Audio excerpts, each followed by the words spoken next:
Great. Good morning, afternoon, and good evening.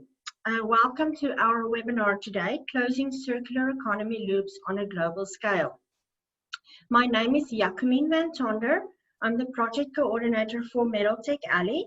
We are a marketing strategy in the Lower Columbia Initiatives Corporation, and we are situated in Trail in British Columbia in Canada. We have Teck Metals Trail operations in our community.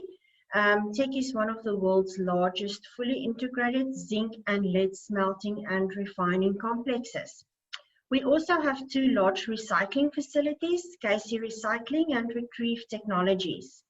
They recycle all types of batteries, like car batteries, as well as new lithium-ion batteries, like the batteries that you get in a Tesla vehicle. The lead acid that comes from the recycling process goes back to Teck to process in the smelter.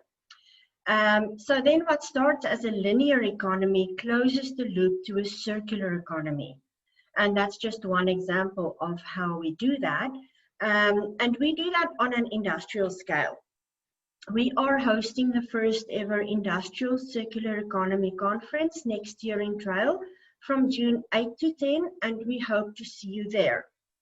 Interesting fact that I can tell you today is lead is the most recycled product in the world, and 99% of car batteries gets recycled.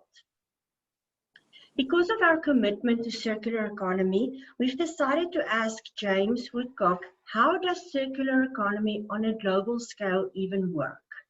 James is the International Manager for International Synergies Limited.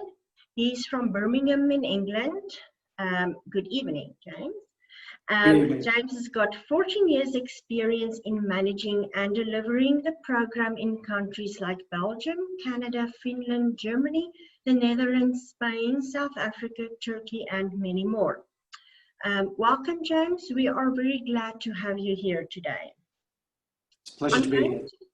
I'm going to start by asking James some questions, and then there will be a question and answer session at the end. Please use the question and answer button at the bottom of your screen for any questions you might have. So James, my first question to you is, how do you even manage circular economy on a global scale? Okay, so what International Synergies has been doing over the past 14, 15 years is working with in-country partners. So we identify, or people come to us, but we identify people in countries that are capable of delivering an industrial symbiosis program. And what that program is, it's based on the methodology that we developed in the UK for the National Industrial Symbiosis Program. And the way that we run that program is that we get as wide a membership of companies and other institutions as possible. So whether that's a micro company, whether it is an SME, whether it is a multinational, all of those types of companies are involved. And we also then work with other institutions such as research institutes so that we can put them in contact with the research institutes and such like. And what we do is we have a process of working with those companies to work out the resource haves and the resource wants that they have, the problems that they have that need a solution. All of that data is fed into our proprietary database called Synergy 4.0, and we can create matches within that. So we look for where somebody has a resource and somebody else says that they want that resource, and we match them together. And we use what we call practitioners or facilitators, depending on which country we're in. And those are people who then work with the companies to help progress those ideas from an idea through to a live synergy. Coupled with all of that are various other ways that we actually get companies together, one of which is what we would call a business opportunities workshop or a quick wins workshop. And what we usually do there is get about 50 companies or organisations together in a room for a morning, say, and we split them up into smaller groups, and they all share their resources to everybody else on their table. And if anybody's interested, they sign up for that resource. And we then swap the resources around the tables so that by the end of 2 hours, all 50 people in that room have seen every other resource that's going and have decided whether it's something they're interested in or whether it's something that they're not interested in. And then we would take all of that away, and within a few days, everybody would get a bespoke report. And then as a facilitator, again, we'll talk to each of those companies to find out which of the ideas that were generated at that workshop they're interested in progressing. And then we will help them progress that. So that's the flatline basic idea of what we do with the program. There's more higher levels of what we do as you progress. So there'd be things like we would do sector specific or resource specific workshops and development. And we would work with local government to look at regional development, looking at what they would like to do with regards to how they would like to become more circular economy based, more resource efficient. And then we would sort of imprint our industrial symbiosis on top of that to help them achieve those aims. So how do you link the companies then internationally? So internationally, you would link them. Each country has its own version of the Synergy 4.0 database, but we have all of that data.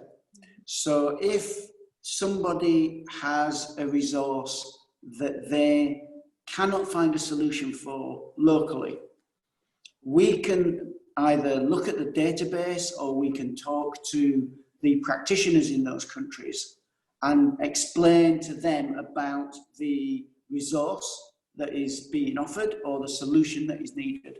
And we will then connect the practitioners from one country to another country, and they will then act as the conduit or the go-between between the two companies in the different countries. So what type of challenges do you have in doing this? Okay, well, there's quite a few challenges actually. So it's not as easy as we would think, and certainly it's not as progressed as you would think. So when we talk about what types of linkage do we have in your previous question, the actual movement of resources between countries can be quite problematic because there's a lot that can stand in the way. So we work with governments and policymakers to look at, well, what is the legislation and what is your policy? Does your policy development actually align with the legislation that you have in place? If you're wanting to be more resource efficient, does your legislation promote that, or does it get in the way of that? And how do you then amend your legislation without increasing adversely the risk that you have to your environment and to the treatment of waste and the disposal of waste, especially? Because the last thing you want is to allow something to happen thinking it's benign, and somebody comes along, exploits that, and something that you thought was benign suddenly becomes a major environmental issue going forward. And you have to then pull all the reins back and stop what you're doing. There's a lot of other issues as well. So things like cost differentials. You can go to some countries and they understand the true cost of waste. So for instance, the UK has a landfill tax, which when it was first introduced, was quite low. It was like £8 per tonne. Not a lot of money. But the government looked at that and said, well, we will raise this year by year by year. And it's currently something around about £100 per tonne. So it is a very expensive tax that goes on top of the gate fee and the processing fee. And it means that things that might not cost that much to actually dispose, if there wasn't a tax, become quite expensive. And it forces people to start to look at saying, how can I actually treat this in a more sustainable way? And you can see the difference that it has had on how people view their waste. And they are starting to think in a much more circular economy way. So when we think about how are we working internationally, one of the big things that we've got, and I've mentioned this, is Synergy 4.0. And each country has its own version of Synergy, and they don't talk to each other on the front end, the user side. But at the back of that, Synergy has pulled all of the successful synergies that have happened, so that if you're in one country and you have a resource and you put that into the system knows what people have done with that in all the other countries that it's been used in. It's been used in over 25 countries now. So it's got an awful lot of data in it. It's got tens of thousands of resources, and it's got thousands of completed successful synergies. So when it looks at a resource, it says, what can I actually do with this? Looks at what everybody else around the world has done and presents that solution to the user, whether that solution exists in the country or not. So the user can look at that and say, okay, this is what I can do.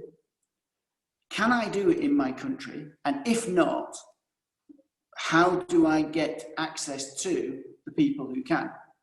And that's where they would then, the practitioner would then come to us and say, okay, how do I contact the person in this other country to actually make this thing live and real? So sharing of resource information is an issue. That is a big challenge, especially across countries. And that also is one of the big challenges that we have, is actually getting access to large amounts of resource data. So as an example, if you look at, again, the UK, I'll use the UK as an example. We have an environment agency that collects data from all licensed sites. And you have to say what wastes you've generated, how much of it there was, what form it was in, where did it go. You have to do that. And you can actually get that data as public data. Most countries don't actually have that level of waste data. So if you go to the environment agencies or its equivalent in other countries, were we able to get that data, we would be able to preload all of that data into Synergy and be able to then use that as a way of identifying potential opportunities from a point of view of saying, okay, we know that these people have this type of resource, we know there's this much of it out there, and somebody else could use it, and we know what they could do with it because people have managed it in other countries. But because you can't get that data, it's just not available in a lot of countries. You have to do the long-winded way of getting it, company by company or workshop by workshop. And that is, it's a challenge. It works, but it would be far better if countries adopted a process of collecting and collating their waste data. So how do you try and make cross-border synergies then possible? Okay, so that actually is the £1 million question, really. In that, for us, it will be $1 million question. Exactly. I mean, the reality is at the minute the odds are stacked against cross-border industrial symbiosis. They really are. You've got a lot of legislation that exists. So you've got things like the Basel Convention, for instance, and that is purely about preventing trans-frontier shipments of hazardous waste from one country to another country, just so that you can not have to deal with it in your own backyard. So there's a lot of legislation that doesn't align with the policy aims. So policy-wise, people are looking at this and going, we really do need to be able to look at cross-border industrial symbiosis so that we can look at it and say, how do we get countries working together better? And Europe's a classic example of that, where you've got 27, 28 countries, all with land borders, and people can move freely around it, but those borders still exist with regards to waste, and you have to be careful when you send it somewhere. So one of the ways that people are looking at that is that they're looking at how do we make end of waste legislation, where you take something that is a waste and you put it through a pre-treatment process that is licensed. And what comes out the back end of that is no longer classified as a waste. It is classified as a product. And one of the big differences between product and waste, as we all know, is product has a specification. And you look at it and you know what it will be. Waste is variable. And what you get today might well not be what you get from it tomorrow, because you're not looking to try and replicate and keep that within certain parameters. So that is the whole aim of end of waste legislation and end of waste protocols, is to try and get things that would nominally be called waste, get them to a point where they can be treated as a product. And then they would be able to cross borders. Whereas with waste, you're looking at transfer and shipment legislation, policies, and all those types of things. Another issue that is stacked against is that there isn't any true international system of knowledge with regards to resources. So as I said before, Synergy has in the background lots of knowledge about who has resources, where are they, what can you do with them on a worldwide basis. In the foreground, nobody gets to see that except us, because everybody's got their own personal version or their own country version of Synergy. Now, ultimately, we would like to move to a point where everybody can see the whole worldwide version of that. And certainly that is something that Europe are looking for. So Europe, a couple of years ago, changed their waste framework directive, and they brought in a thing that said that countries had to consider industrial symbiosis, the circular economy, when it comes to how they deal with their waste. They have to show that they are having regard for industrial symbiosis. So each country has started to look at how they tackle that, but they're not doing it in a unified way. They're doing it in a country by country basis. So, for example, one country, the UK, say, is looking to put all of their waste management onto a system, and within that system, you put your waste on it, but you're going to have to look for IS solutions before you're allowed to then send it to disposal. Other countries aren't necessarily going that far. Some countries are looking to say, put your waste on a system, but that's as far as they go at the minute. Some countries are doing different versions of that. But none of these systems actually talk to each other. They're all ring-fenced around their own country. And that's not really what the EU wanted, to be honest. I'm pretty sure the EU, what they actually wanted was an EU-wide system that would allow somebody in France to look for a solution in Belgium. But that's not what they're getting, because the French system and the Belgian system aren't going to talk to each other. So we now have a EU program that we're involved with called CircLean. And what that's looking at doing is saying, how can we pull that data from separate systems into a single system where you would be able to do cross-border, trans-frontier searching for solutions to a resource problem. Also, each of these systems report in a different manner. So how can we pull all of that data together in an aligned process that means that you can actually compare apples with apples, rather than in France they're calling it an apple and in Belgium they're calling it an orange. So there's a lot moving on like that. And I Do you think it's moving fast enough? Is it moving fast enough? Does policy ever move fast enough? It's moving. I mean, as I said, I've been in this for 14 years, and I've been watching it creep ever go forward, almost like an inchworm, a little bit and a little bit and a little bit. I think we're starting to see some bigger leaps, but I think the problem with anything is that, especially when you're talking with multi-countries, is you have to get consensus. And there's always, I've got an interest over here, I've got an interest over there, and you've got to find a way to bring them together. So I think it could be quicker. I would love it to be quicker.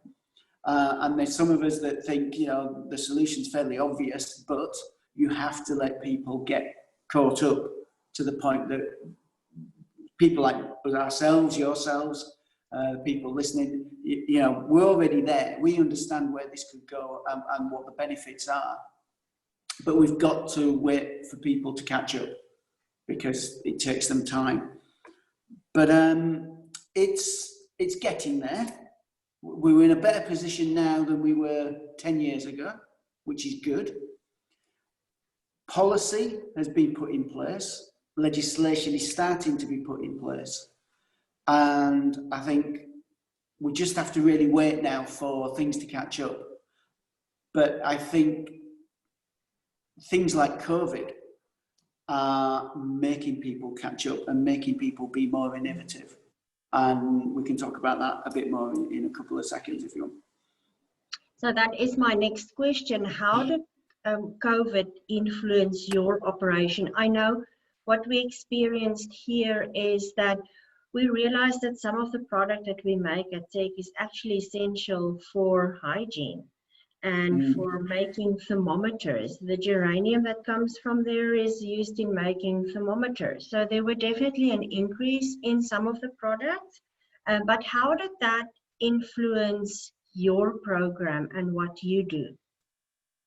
So different countries reacted to COVID in different manners. Some countries went into lockdown, some countries didn't.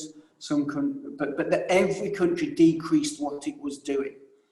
But also, we went through a period of time where people had to adapt. And the things they needed weren't available in the scale that they needed. So, for us personally, the first thing I noticed was that I was cancelling all of my trips to all of the projects that I was going to be visiting over the summer. So that was the first thing, which meant we then became a lot more innovative with how can we actually support the programs that we have running. Usually we go out, we train the people that are going to be delivering, and we give them how they can actually do things, the methodologies. And we also go out on visits to support them and mentor them. And we also do some of that from still based in the UK over things like this. Things like Zoom now have become essential to what we do. And we have had to go through our training, we've had to go through our support packages, and we've had to go through our delivery to say, how can you do this without actually meeting people face to face in the country anymore? And so things like we're developing how you can deliver workshops online. Do workshops have to function in the same way that they were when they were face to face? No. so we're looking at how to adapt things like that. But also, there's a lot of differences now with how companies operate. Companies are becoming a lot more flexible and a lot more open to new ideas, because they're looking at whereas before COVID, companies were wanting to adapt, but they would do it in a very, it would take a fair bit of time depending on what the company was, how big it was, things like that. Companies are becoming a lot more nimble, they're becoming a lot more open to change, and they're becoming a lot more open to diversification. And that includes, how do you source your raw materials? Whereas before, you might be saying, I need X, Y, and Z to be met. It might be a case now where, so long as X and Y are met, you're okay with it, which means there is a lot more potential for actual industrial symbiosis between companies, where you are looking at, how can I source my raw materials, where they're coming from, and I might need to actually source them from 3 or 4 locations now, because that is the way the world is going now. And on top of that, from a UK perspective, we're looking at that as well from the point of view of things like Brexit, where we don't really know where that's going to lead, but if it is going to be harder to get supplies from mainland Europe, then what's the alternative internally with regards to how you get your raw materials? Interesting. I think everybody did learn something from the COVID epidemic. I mean, we would not have been able to do this webinar today if we were not forced through COVID to do it. And actually it works very well, because we're bringing Canada and other countries, and you're in Birmingham, and suddenly we're all together with this. So I have Joe on the street here, and how does he even get involved in a program like this? Well, if you're in Canada, you're a country that actually has a live industrial symbiosis program. It's running out of Vancouver, and it's been delivered by an organization called Lighthouse, and it is badged NISP Canada. So if you remember, when I started, I talked about NISP, the National Industrial Symbiosis Program. So the NISP Canada operates under the same parameters of what we did in the UK. So it's getting companies together, it's helping them identify solutions for their resources, and it's then working with you via facilitation to do that. So by all means, get in contact with them. They're teamed with us. They're also teamed with other organisations, so they can look at what you're doing, and they can tailor their response depending on what actually you are doing and what you need. So it might be facilitation, it might be a more resource-based type, waste-based type resource that you're looking at, or it might be something more generic, like say tables, chairs, things like that, and where NISP might not be the best solution from that with regards to how like NISP Canada is set up. It might be something like some of their other projects that they've got going on. I understand. Now we have time for some questions and answers, and I have a few of them here. So the first one is, James, so if we think about this, our mind goes to goods. What about services? Yeah, very good. That's an excellent question. And one of the things that International Synergies has championed since day one is that we shouldn't just be looking at materials. For us, a resource is a resource is a resource. So if you are looking at materials, but you can also look at water, you can look at energy, you can look at capacity and knowledge.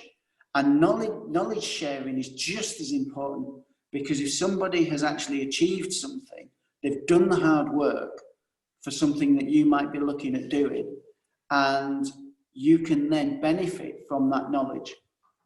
And we found companies are quite happy to share that, especially if they view the people that they're sharing it with not as competitors. So they've got no reason to not share that knowledge.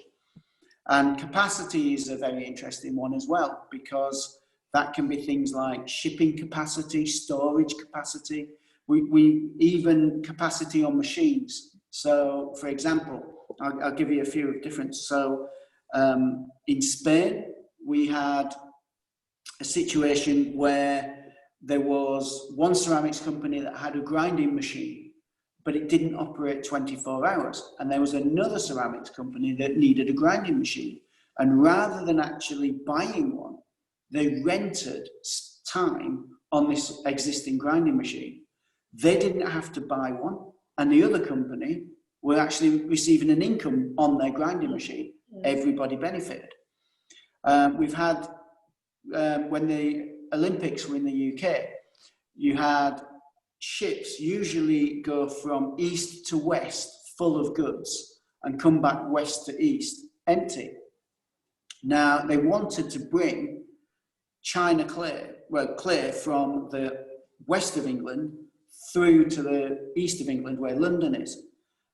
And instead of chartering special ships for that, we worked with a shipping company that was already making that trip empty. So that was spare capacity in an existing route that was going on. So yeah, you're right. Excellent question. Services to us are every bit as important as the goods. Do you think, excuse me, do you think that you were talking about dumping fees in the UK? Do you think that increasing dumping fees might create a problem with illegal dumping? Okay, which is very interesting. It did.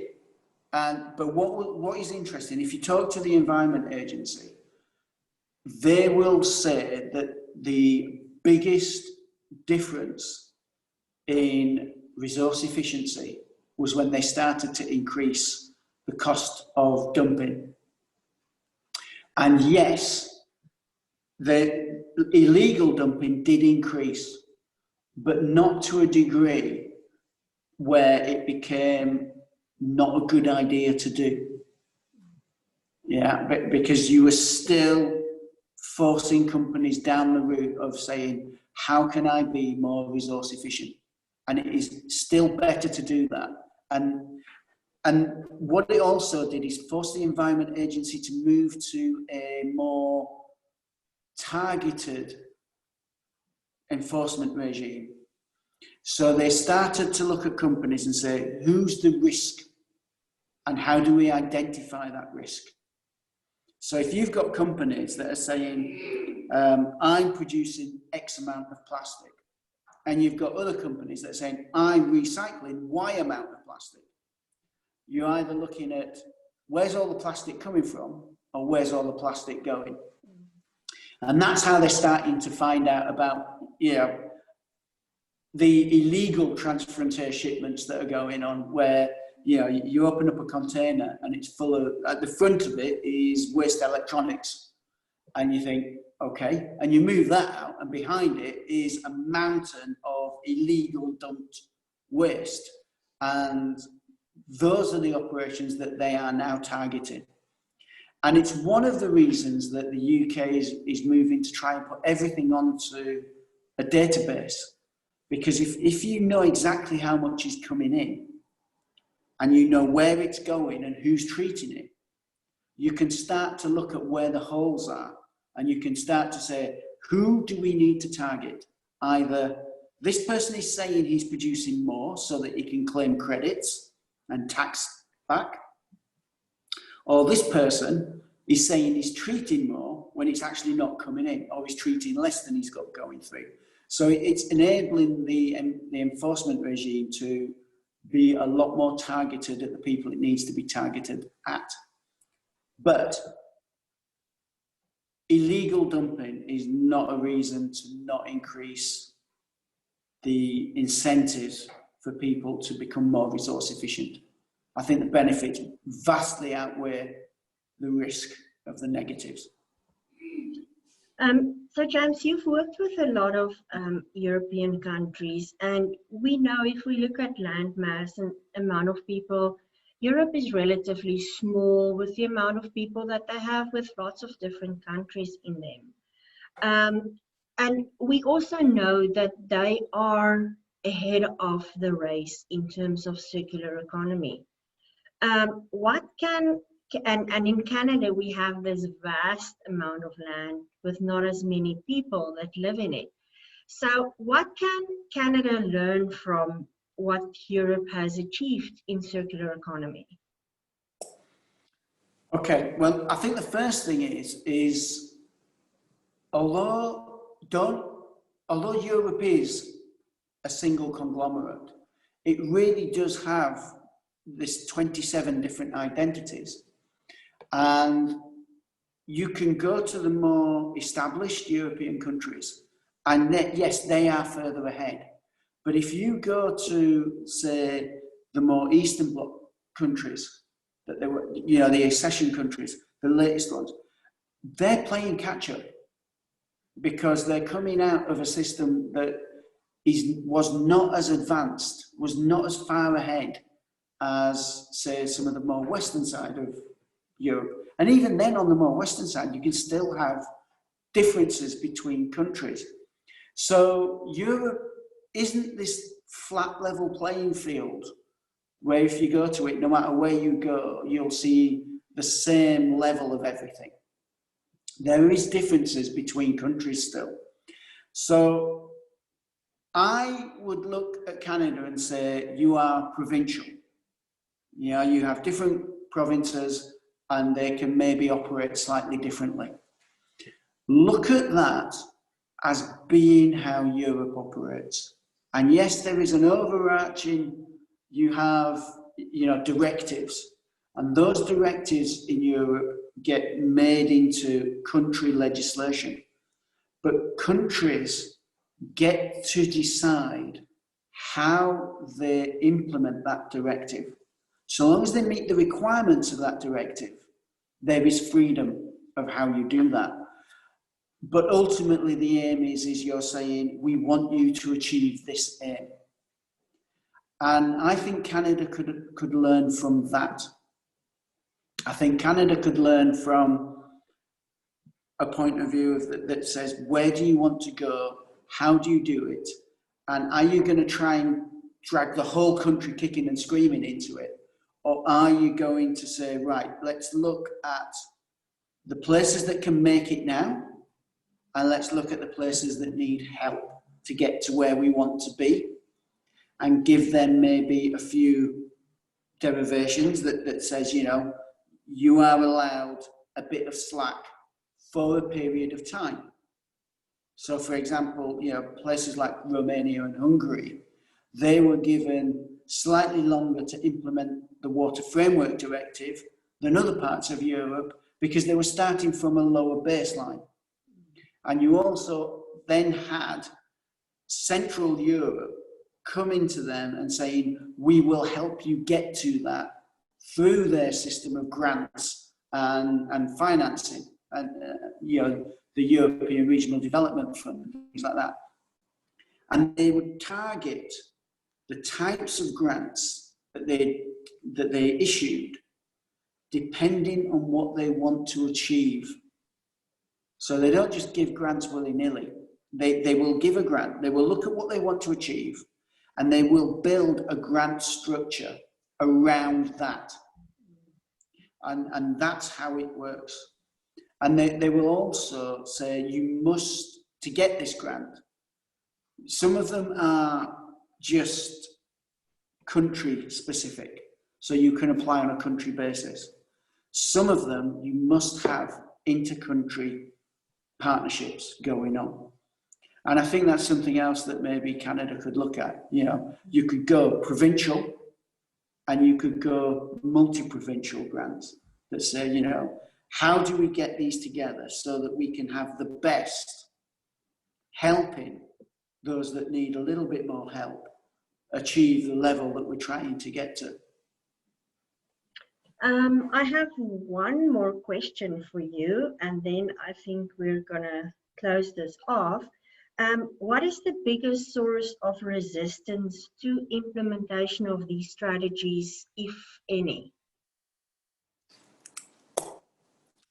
Finance. Pure and simple. Money. Finance. Yeah, it is. There are various ways of implementing support for industrial symbiosis. The most effective way is facilitation. And facilitation is not cheap. Yeah, companies want to build the things that they're building. They want to carry on their business. They want to become more resource efficient, but that takes time, effort, and money. And quite often they don't have the resources to throw at that, to look at their resource structure, to prioritize the resources that need to be resolved, and then to actually try and look for a solution and implement that solution. And facilitation has been proven time and time again to have a marked impact on the number of synergies, the quality of synergies, and the type of synergies. And there are various aspects to the funding of that with regards to how you get good quality out of facilitation. If you're funding projects purely on an annual basis, that means they can't work with the bigger long-term research and development type, innovative types of synergies. Whereas if you can get funding for multi-years, you can support multi-year innovative projects. And that's when you really start to get the multinationals and the big companies involved in this, because they can look at it and say, okay, this needs finance, this needs multi-year research. And if you can have facilitation coupled with targeted research grants, you can achieve a lot with industrial symbiosis. But for me, it's the correct targeted finance. There's a lot of things out there already. So you can get finance for CapEx. That tends to be what people like to finance. They like to look at something being built, they can point to it, we built that, we financed that. They understand that. Getting finance for ongoing support programs is difficult. And even then, it is often targeted not even at support, it's targeted at things like, let's build another computer system. And it's like, there are a lot of different computer systems out there, and some of them work, some of them are absolutely atrocious, you know, but there are systems that are already in existence. Synergy 4.0, for example, ours, it does the job it needs to do. You can get resources, it automatically presents you with solutions. That exists. We don't really need government grants to build another solution of that. What we need is governments to look at how can they finance facilitation programs, couple that with financing R&D and CapEx, and realize that facilitated programs will increase turnover, increase sales to such a degree that when you actually do a return on investment back to government, it's something in the region of 8 times what they invest in a facilitated program. I'm glad that we ended with that question, because that will bring us to our next webinar, which is November 19. And the topic is, can circular economy be economically viable, and what are the funding opportunities? And I'm very glad to hear that facilitation is a very important part, because that's exactly what we are trying to do with MedalTech Allied. Excellent. That brings us to the end of our webinar. James, I would really like to thank you, giving us more insight in global circular economy practices, And I would like to thank all the attendees, and we appreciate the time for you to attend our webinar. I just want to see if I have one more. I have one more question. I think we have time for one more question. How do you convince the everyday investor that is in love with real estate, oil, gas, cannabis, and blue chip companies to the seed stage of startups? How do you convince them? Right, well, there are a number of things with that, really. And we actually ran a program that was funded by an oil company, BP. One of our first projects in Turkey was funded by BP's corporate social responsibility arm. And the way that we do work with them in that respect, and the way that we try to convince them, either through funding requests or through within a program itself, the way that we do that is we talk about resource efficiencies and show them, again, it goes back to this finance thing. It's back to the return on investment. That's what this is about. Companies, we all understand that companies operate, they have to be profitable to succeed and survive. And none of this would work if what we're doing is going on to companies and saying, this is going to save the planet, but your company is going to be dead in 5 years. That's not a very strong argument to get companies on board with what we're trying to achieve through circular economy and industrial symbiosis. We always talk with companies about the financial implications of an industrial symbiosis activity. And we always work with them to prioritize good return of investment synergies, whether that is cost savings or whether that is new sales. We will talk with them and we work with them on that basis, that they will improve their bottom line one way or the other, because that's what turns them on. That's what gets them involved. And that's how they want to look at this and say, that's an interesting thing for me to get involved with. Great, thank you for doing that, and thank you, James, for being here, and thank you for all the attendees, and we'll see you again next time on November the 19th. It's been a pleasure. Thanks a lot.